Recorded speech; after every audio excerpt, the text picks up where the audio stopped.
ibang bansa tungo sa Far East Broadcasting Company Philippines. Sa Mega Manila, makakapakinig sa 702 DZAS AM, Agapay ng Sambayanan, at 98.7 DZFE FM, The Master's Touch. Sa Santiago City, Isabela, sa 1143 DZMR AM, Missions Radio. Legazpi City, Albay, CARE 104.3 Dewey FM. Sa Quezon, Palawan, 106.3 DZRK FM, Radio Kapitbisig. Sa Tacloban City, 97.5 DYFE-FM, unang tugon ng pamayanan. Bacolod City, 1233 DYVS-AM, the sweet voice of salvation. Up 987 DYFR-FM, life-changing. Sa Cagayan de Oro City, 103.3 The New J DXJL-FM, your positive choice. Zamboanga City, 1116 DXAS-AM, your community radio. Cotabato City, 106.9 DXGR-FM, Radio Gandingan. Sa Coronadal City, 1062 DXKI-AM, your friendly voice. Davao City, 1197 DXFE-AM, the Good News Radio. Makakapakinig din sa mga online streams at sa mga mobile apps. FEBC Philippines, hanggang marinig ng lahat. 1116 DXAS, your community radio. Kasama sa araw-araw, kakwentuhan ka agapay, kaibigan ka barangay.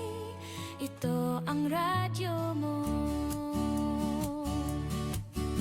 1116 DXAS, your community radio. 1116 DXAS, your community radio.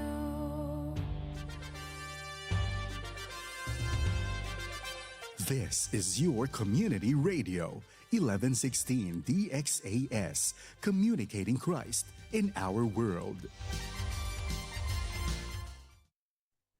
Ang tamang oras, ganap ng 6:00 ng umaga sa buong Pilipinas. May harding mapananalanginan, doon si Jesus naghihintay. O kainan ng panalangin ng hardin, doon kay gandang manalangin. Tayong natulog sa luklukan ng Diyos sa hardin ng pananalangin. Mapagpalang araw pong muli sa lahat ng ating mga minamahal na kaibigan at ating mga tagapakinig. Kayo po ay patuloy na sumusubaybay dito sa ating programang Hardin ng Panalangin. Ako pong muli ang inyong kaibigang hardinero, Pastor Eman Aquino, na nagsasabing, every gising is a blessing. Masaya po akong muling makasalo kayo ngayong umaga sa ating pananalangin at syempre tayo'y muling mapalakas ng Diyos sa kanyang makapangyarihang mga salita na siyang bumabago ng ating buhay. Halina kayo mga kaibigan, wag na po nating pagtagalin. Magsimula na po tayo sa pagbubulay sa mga salita ng Diyos.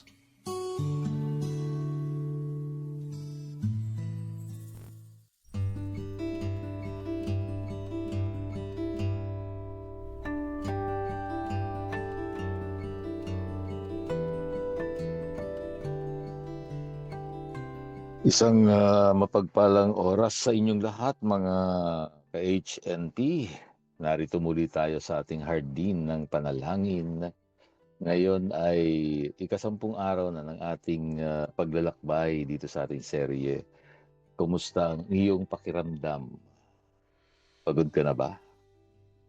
O baka naman nararamdaman mo nang malapit na ang liwanag. Ngayong umaga, ang ating tema ay punong-puno ng pangako. lalabas kang may testimony. Yan ang ating title, no, dito sa ating reflection ngayong umaga. Alam mo, gusto kong sabihin sa iyo, ang krisis na pinagdadaanan mo ngayon ay hindi mo tirahan, hindi ka titira diyan. Ito ay daanan lamang. Ibig sabihin, pansamantala lamang. Buksan po natin muli ang ating mga puso sa pangako ng Panginoon mula po sa aklat ng Isaiah, Kapitulo 43, talatang 2. Ito po ang ating pagbabatayang talata ngayong umaga. Isaiah, Kapitulo 43, talatang 2. Sabi po ng Diyos, pag dumaan ka sa tubig, sasamahan kita. At sa mga ilog, hindi kanila aapawan. Pag dumaan ka sa apoy, hindi ka masusunog.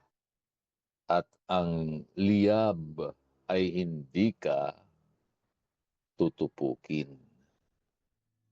Mga ka-HNP, pansinin po ninyo ang salitang dumaan. 2 beses po na binanggit. Hindi po sinabi ng Diyos na titira tayo sa gitna ng baha o magtatayo tayo ng bahay sa gitna ng apoy.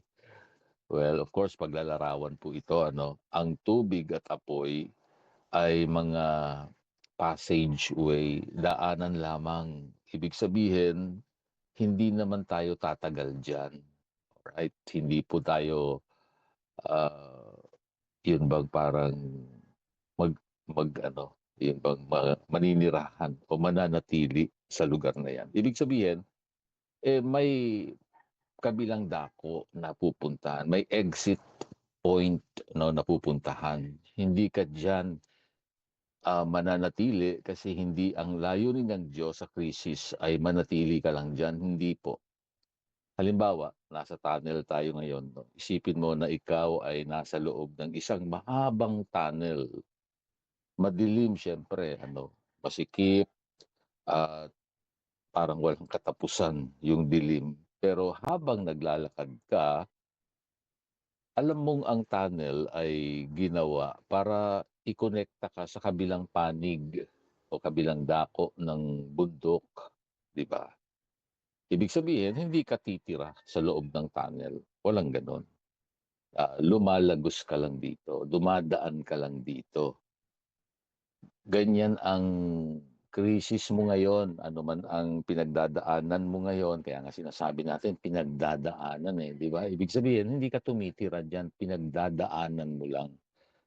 Ganyan-ganyan yung kalagayan natin kapag tayo nasa ilalim ng paghihirap, problema, at iba't ibang mga nagpapabigat sa puso natin. Isang madilim na tunnel na maghahatid sa iyo sa mas maliwanag na bukas. Hindi lang natin alam kung kailan ba yung bukas na yan. Pero ibig sabihin, merong magandang plano ang Diyos kaya nangyayari sa atin itong mga hinaharap nating krisis sa panahon natin ngayon. Sabi ko nga kahapon, inihahanda tayo ng Diyos. Hindi lang natin kung minsan nakikita, binabago niya ang karakter natin dyan. Sabi ng Romans 8:28 hanggang 29, makikita niyo yon ang purpose ng Panginoon. Na baguhin tayo sa ating mga karakter at maging kawangis tayo ng kanyang anak na si Jesus. So yun po yung layunin. Ngayon, sabi natin, lalabas kang may testimony, may kwento kang maikukwento. Mas mabuti na merong kwento kaysa naman walang kwenta. 'Di ba? Kung minsan walang kwenta ang mga ginagawa natin, kaya rin wala rin tayong kwento. 'Di ba? Pag wala kang kwenta, walang kwenta ang mga ginagawa mo, wala ka talaga maikukuwento. Mas maganda habang dumadaan ka sa krisis, ay talaga naman nakita mo ang dahilan ng Diyos sa lahat ng ito at nagpasakop ka. Nagpatuloy kang lumakad, nagtitiwala ka sa Diyos, lalabas kang may testimony. Alright? So ang konsepto natin ngayong day 10, lalabas ka sa krisis na ito, pero hindi ka na tulad ng dati. Hindi ka katulad pa ng dati nung ikaw ay nagsimula, no, na humarap sa mga problema. Hindi, hindi. Babaguhin ka talaga ng Diyos sa kalagitnaan o sa proseso na pagdadaanan po natin. Yung larawang nakikita natin dito ay parang ginto na idinadarang sa apoy. Alam niyo ba kung paano nililinis ang ginto? Inilalagay ito sa matinding apoy. Hindi para ubusin ang ginto, kundi para tunawin ang mga dumi o impurities na tinatawag. Kapag lumabas ang ginto sa apoy, mas makinang na ito. Mas mahalaga, siyempre, at mas dalisay, puro. Ganyan ho yung ginagawa ng Diyos sa'yo. Yung apoy ng pagsubok ay hindi po para tupukin ka o ubusin ka o sirain ka, kundi para alisin ang takot sa iyong puso o kaya may pagdududa, nag-aalinlangan, at mga maling ugali. Yun na nga po yung sinasabi natin. Mga karakter natin na dala-dala pa natin hanggang ngayon na hindi kamukha ni Jesus. Lalabas kang mas matatag, mas maganda, mas malinis. No? Lalabas kang mas naniniwala sa Kanya pag nilagpasan natin, no, yung iba't ibang pinagdadaanan natin sa buhay at kumakapit tayo sa Diyos dahil malinaw sa atin na sa bawat sitwasyon, hawak ng Diyos ang bit. Yan, gusto kong ipaalala sa atin lagi yon. Wala naman tayong talagang maipagmamalaki sa Panginoon. Magtiwala ka lagi at sigurado ang tagumpay. Hindi ka lang basta makakasurvive. Kung minsan, gano'n na lang yung iniisip natin. Sige lang, basta makasurvive. Hindi ka lang basta makakasurvive. Lalabas kang may bit-bit na kwento. Kasi ang dahilan talaga ng lahat ng yan, gusto ng Diyos pagdating ng oras, meron kang maitetestify tungkol sa kanyang kadakilaan sa iyong buhay. Kaya parang napakahusay na writer ng Diyos eh. Sumusulat siya ng kwento ng buhay mo. Bawat chapter, maingat niyang ginagawa ang kanyang layunin sa buhay mo. At sinisigurado na talaga ng Diyos na may maganda siyang plano sa iyo, di ba? So paglabas mo dyan sa lahat ng mga problemang pinagdadaanan mo ngayon, mabibigat na sitwasyon, malulungkot na pangyayari sa buhay, paglabas mo dyan, meron kang bit-bit na kwento para naman yung iba na pwedeng nakararanas din ng naranasan mo ay maging dahilan o maging daan sa kanila na ikaw ay marinig nila at makilala rin nila ang Diyos na nakikilala mo. Isang kwento yan na magsasabing, akala ko katapusan ko na, pero doon ko nakita ang kamay ng Diyos. Iyan ang iyong testimony. Pag narinig yan ng iba, lalo na kapag sila ay dumadaan din, katulad ng naranasan mo, malaking encouragement mo yan. Merong Diyos na nakikilala nila dahil sa testimony mo. Alam nyo mga ka-HNP, sa nakalipas na 10 araw, marahil ay marami kang luha. No? Marami sa atin umiiyak dahil ang daming problema, mga pangangailangan, karamdaman na hanggang ngayon nararamdaman natin ang hirap, no? Tinitiis natin, masakit. Yung iba sa atin na ospital, yung iba ay nagdadalamhati dahil kinuha ng Panginoon o namatay ang isang mahal sa buhay. Pero alam niyo po, aminin natin, sa kabila ng luha, sa kabila ng lahat ng mga naranasan natin, sa nakalipas na 10 araw lang ha, hindi ka naman pinabayaan ng Diyos. Di po ba? Hindi naman ni minsan ay umalis ang Diyos o wala na siyang ginawa, no, sa buhay mo. Hindi po. Naalala niyo po yung tula tungkol sa mga bakas ng paa sa buhangin, footprints, no, sa buhangin. Di ba noong pinakamahirap na ang bahagi ng buhay, isa na lang ang bakas ng paa. Akala ng tao, iniwan siya ng Diyos. Pero ang totoo, kaya isa na lang ang bakas dahil doon siya binuhat ng Panginoon sa mga panahong napakabigat na ng nangyayari sa kanyang buhay. Hindi niya alam, binubuhat na siya ng Panginoon. Naniniwala po ako na sa loob ng 10 araw na ito, mula nang nagsimula tayo ng ating reflection tungkol sa pagtitiwala sa Diyos sa gitna ng krisis, binuhat ka ng Diyos, binuhat ka niya. Yun yung nakikita nating larawan. O binubuhat ka pa rin niya hanggang ngayon, di ba? Noong hindi mo na kaya, binigyan ka niya ng lakas na hindi mo akalaing nasa iyo, di ba? Hanggang ngayon, nagpapatuloy tayo, nagtitiwala. Well, hindi na mababago ang nangyari. Nangyari na lahat ng mga pinagdaanan natin sa nakalipas na mga araw. Pero nananatili ang Diyos. Hindi siya nagbabago. Patuloy siyang nagbibigay kapayapaan. Patuloy siyang nagbibigay ng lakas. Siya ang ating kanlungan, ang ating kalakasan. Laging handang saklolo sa panahon ng kagipitan. Bago po tayo magpaalam sa araw na ito, narito yung hamon ko sa inyo. Kumuha ka ng papel at panulat kung kaya lang. Kung mayroon kayong papel at ballpen, isulat nyo po yung 3 paraan kung paano ka inalagaan ni God sa nakalipas na araw. Ano yung mga nakita mong ginawa ng Diyos sa nakalipas sa 10 araw lang, ha? Number 1, meron bang hindi inaasahang tulong na dumating? Kung meron, sulat mo yan. Sulat mo. Pangalawa, meron bang kapayapaan na bumalot sa iyong puso at isipan kahit magulo ang paligid? Yan yung kapayapaan na nanggagaling sa Diyos. Yung sa mundo kasi, pag natigil na ang giyera, yung kapayapaan. Sa Diyos, hindi. Sa gitna ng kaguluhan, mararanasan mo ang kapayapaan, katahimikan sa iyong puso't isipan. Pangatlo, meron bang pangakong binigay ang Diyos sa iyong puso? Kasi nga magbubulay-bulay ka sa salita ng Panginoon, yun naman ang naging encouragement din natin.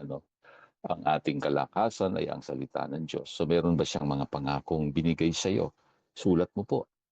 At pagkatapos, itabi mo ang listahang yan. Yan ang iyong ebidensya ng kanyang katapatan.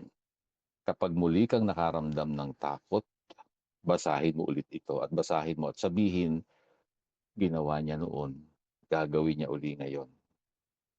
Hindi po ba ang sarap isipin na meron tayong Diyos na laging nagmamalasakit sa atin sa bawat araw? Tandaan niyo po mga ka-HNP, dumaan ka lang sa apoy, hindi ka mananatili diyan. Lalabas kang may testimony. Muli, ito ang inyong hardinero, Pastor Eman Aquino, na nagpapaalala, sa hardin ng panalangin, ang bawat luhang itinatanim ay aanihin bilang kagalakan.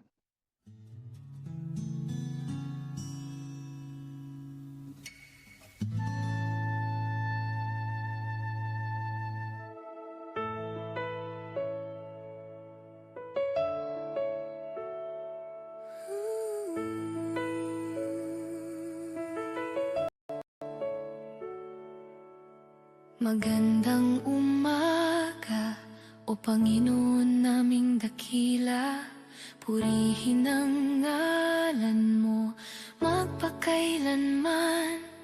Dumating nawa ang iyong kaharian, mangyari nawa ang iyong kalooban. Sa aming mga buhay, ikaw lang ang papupurihan.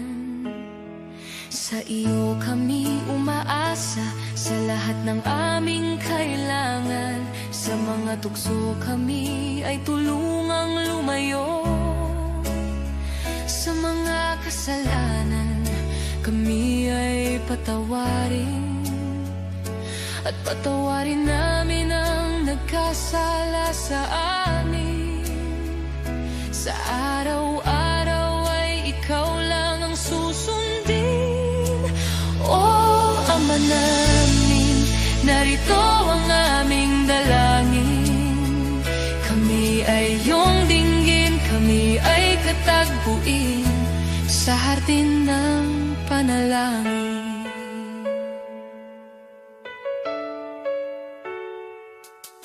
Ikaw ang aming pag-asa sa bawat problema at kabigatan. Ayon sa iyong mabuting plano at kalooban, makakaasa kami ng kasagutan at bibigyan ng kalakasan at kagalakan.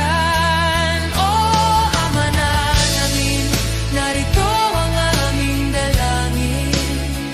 Kami ay iyong dinggin, kami ay katagpuin sa hardin ng panalangin. O Ama namin, narito ang aming dalangin. Kami ay iyong dinggin, kami ay katagpuin sa hardin ng panalangin.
Ating ilapit sa Panginoon ang mga kahilingan ng ating mga tagapagtangkilik at mga kaagapay sa ministeryo ng FEBC.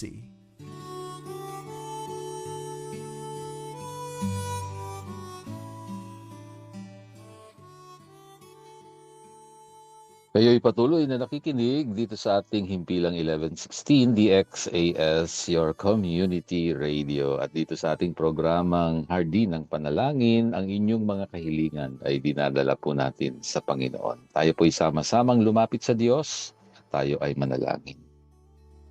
Mapagpalang Ama na nasa langit, salamat dahil ikaw ang kasama namin sa tubig at sa apoy ng buhay.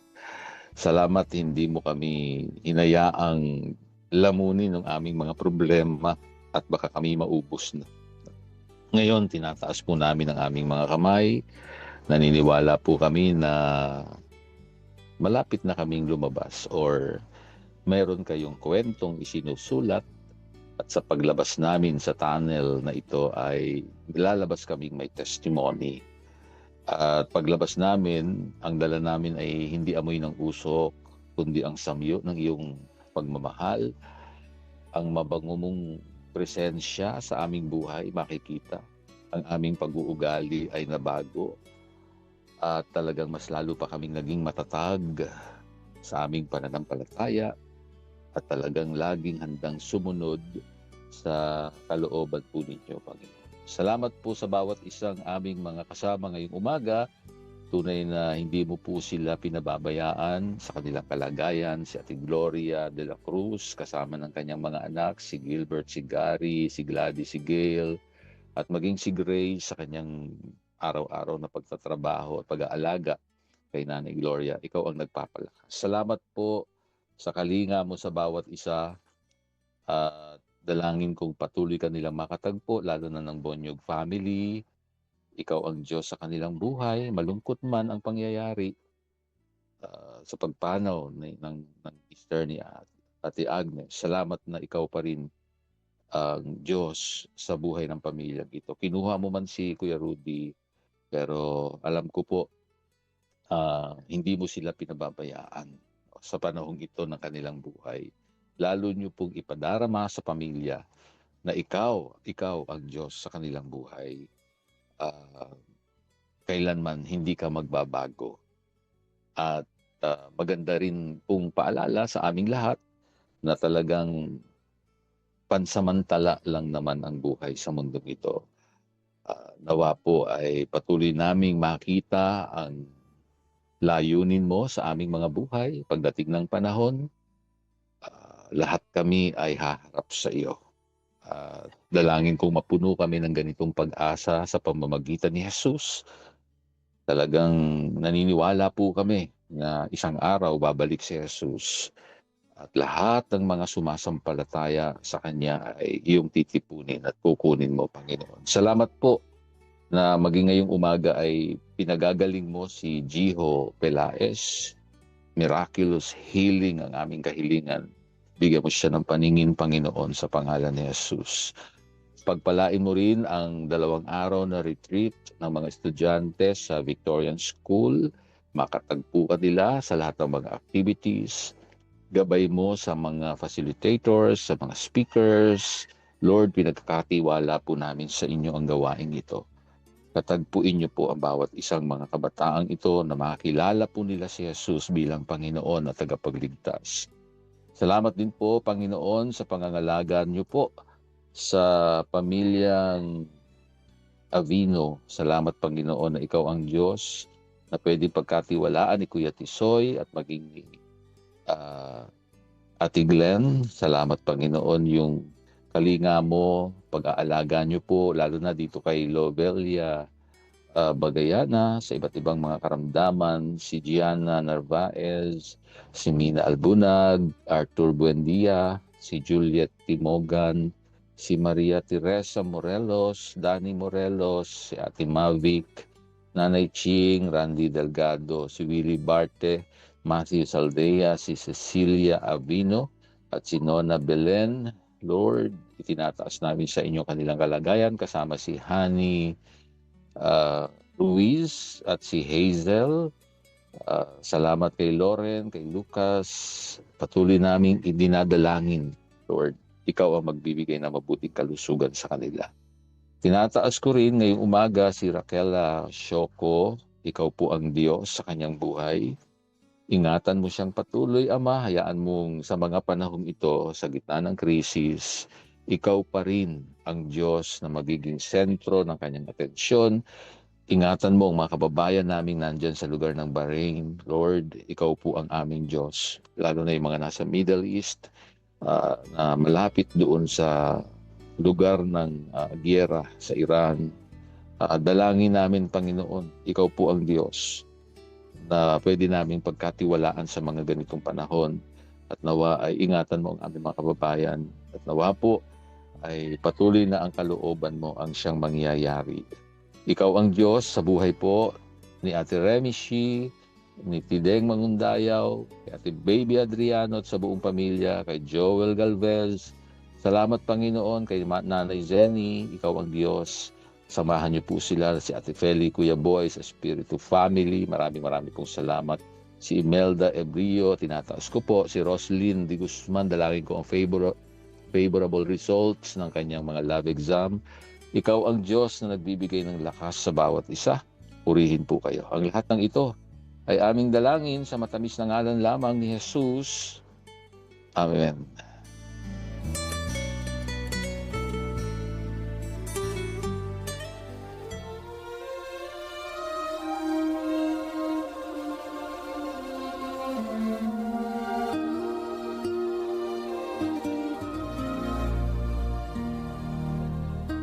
Kagalakan ko po ang maging lingkod ng Diyos sa inyong buhay dito pa rin sa Himpilang 1116 DXAS, your community radio. Isa lamang po kami sa mga himpilan ng FEBC Philippines, kasapi ng kapisanan ng mga broadcaster ng Pilipinas. Kung nangangailangan po kayo ng panalangin at pagbisita sa inyong bahay, maaari nyo pong ipadala ang inyong mensahe sa mobile number 0917-125-8201. Hanggang sa susunod pong muli sa parehong oras at himpilan pa rin, maraming salamat sa inyong pakikinig at maraming salamat kay Rolando Alfonso at Romel Paulino na umaalalay sa atin sa bawat umaga. Ako po ang inyong hardinero, Pastor Eman Aquino. Paalala po muli, sa lahat ng ating ginagawa, luwalhatiin natin ang Diyos.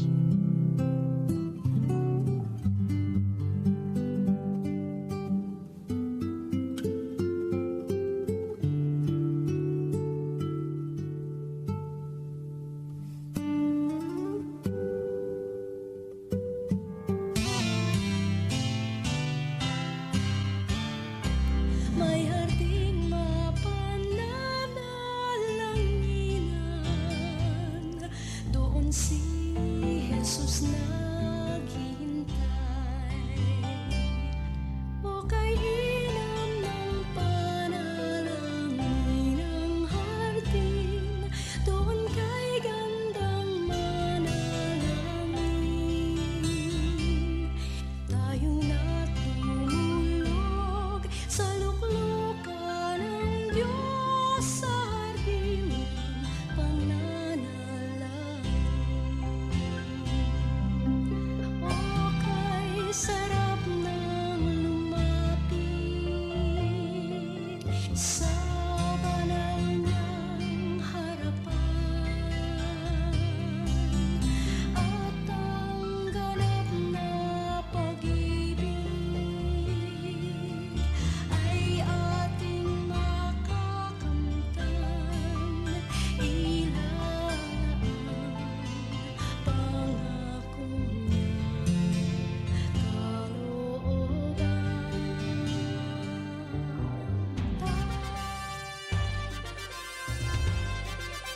This is your community radio, 1116 DXAS, communicating Christ in our world. Mula sa FEBC Radio, narito ang